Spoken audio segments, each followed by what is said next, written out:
Welcome to Ice Theory, where we aim to mix theory and news to make quality content for you. It's no secret that the Montreal Canadiens are currently the biggest Cinderella story in the NHL.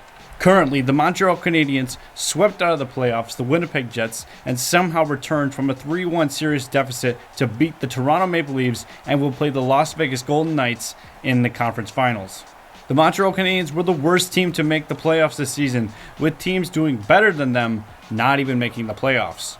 So what was the big change? What snap that allowed the biggest underdog of not only the playoffs, but this season to be going to the conference finals? Let's take a look at a couple details. So of the remaining 4 teams in the playoffs, the Montreal Canadiens, the Tampa Bay Lightning, the Islanders, and the Las Vegas Golden Knights, the Canadiens are the least scoring team. In fact, 3 teams who are out of the playoffs scored more than the Canadiens so far this season. You go to power play percentage, the Montreal Canadiens are the 3rd best of the remaining 4, only in front of the Las Vegas Golden Knights. And even goals for per game is really rough, with all 3 of the remaining teams and teams like the Pittsburgh Penguins, the Florida Panthers, and even the Toronto Maple Leafs having a better percentage. So how does this team do so well? I mean, look at the teams that have been eliminated so far, like the Colorado Avalanche, the Edmonton Oilers, and even the Toronto Maple Leafs were either considered Stanley Cup favorites or at least to make a deeper run than where they finished their season. Yet somehow, a team nothing like them is deep in the playoffs. And because they are nothing like them is the exact reason the Montreal Canadiens are going to the conference finals. The Colorado Avalanche, the Toronto Maple Leafs, and the Edmonton Oilers all rely on a heavy offense. Only the Avalanche having a strong enough offense to make some sort of run in the playoffs. And simply put, the Montreal Canadiens don't have a strong offense.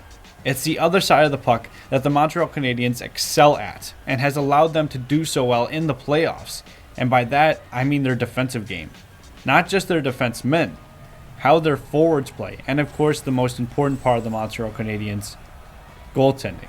See, while the Canadiens don't rise to the top of the league in goals for, power play percentage, or goals for per game, they are amongst the top of the league on the other side of the puck, with the least goals against of the remaining 4, second in all playoff teams in goals against average, and no, the top place is not one of the 3 teams left, it's ironically the Toronto Maple Leafs, and a dominating league-leading penalty kill percentage with a 12% advantage against the next best team in the conference finals.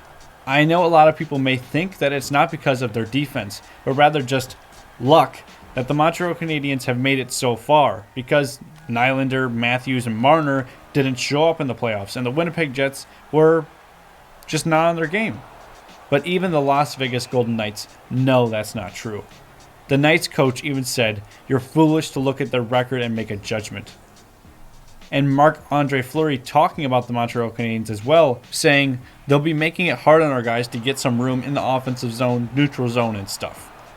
Obviously, Carey's been playing very well for them. They're playing very well defensively. They're not giving the other team too much time and space, especially around their net.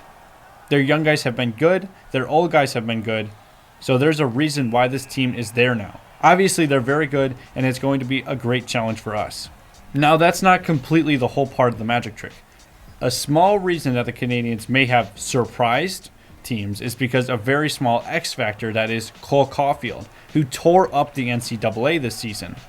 Caulfield has found a home with Nick Suzuki and Tyler Toffoli that has made their second line very, very dangerous. And then, of course, the bottom line, the checking line, arguably the best 4th line in the NHL right now in terms of grit, talent, and two-way play, consisting of Corey Perry, Eric Staal, and Joel Armia. So what do you think the Montreal Canadiens' success is from? Who do you think will win the conference finals? Please let us know your thoughts down below. We encourage talking and debate. If you like this video, please hit that like button. That way we make more content that you like. And lastly, hit that subscribe button. That way you can be notified when we upload a video.